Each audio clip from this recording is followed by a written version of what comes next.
Today is day 37 of reading the Bible every day. This is Genesis chapter 37. Jacob lived in the land of his father's sojournings, in the land of Canaan. These are the generations of Jacob. Joseph, being 17 years old, was pasturing the flock with his brothers. He was a boy with the sons of Bilhah and Zilpah, his father's wives. And Joseph brought a bad report of them to their father. Now Israel loved Joseph more than any of his sons, because he was the son of his old age, and he had made him a robe of many colors. But when his brothers saw that their father loved him more than all his brothers, they hated him and could not speak peacefully to him. Now Joseph had a dream, and when he told his brothers, they hated it even more.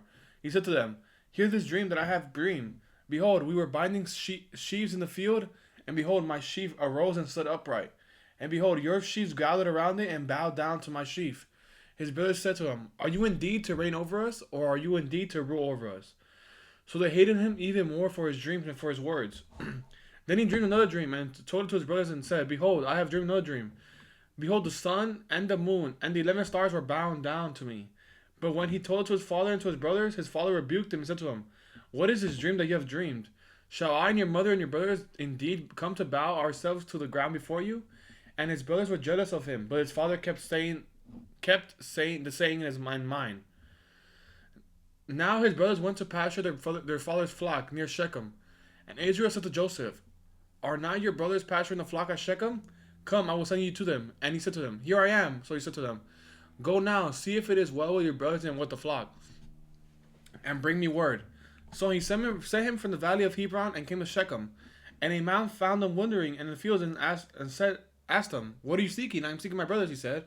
"Tell me, please, where they are pasturing the flock." And the man said, "They have gone away, for I heard them saying, 'Let us go to Dothan.'"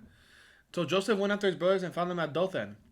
They saw him from afar, and before he came near to them, they conspired against him to kill him. They said to one another, "Here comes this dreamer.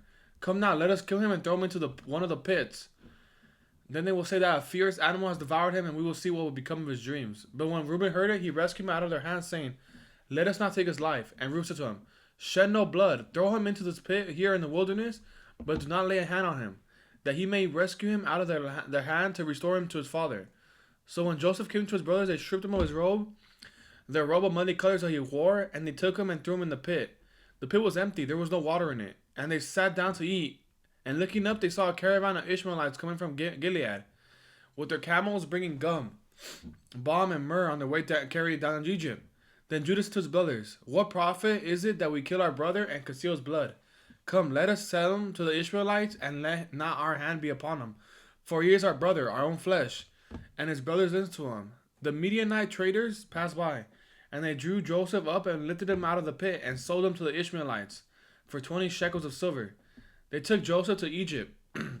When Reuben returned to the pit and saw that Joseph was not in the pit, he tore his clothes and returned to his brothers and said, "The boy is gone, and where shall I go?"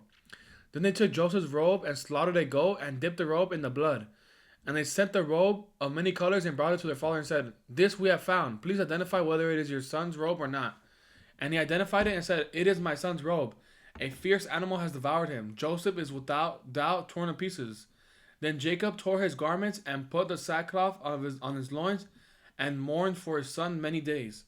All his sons and all his daughters rose up to comfort him, but he refused to be comforted and said, "No, I shall go down to Sheol to my son mourning." Thus his father wept for him.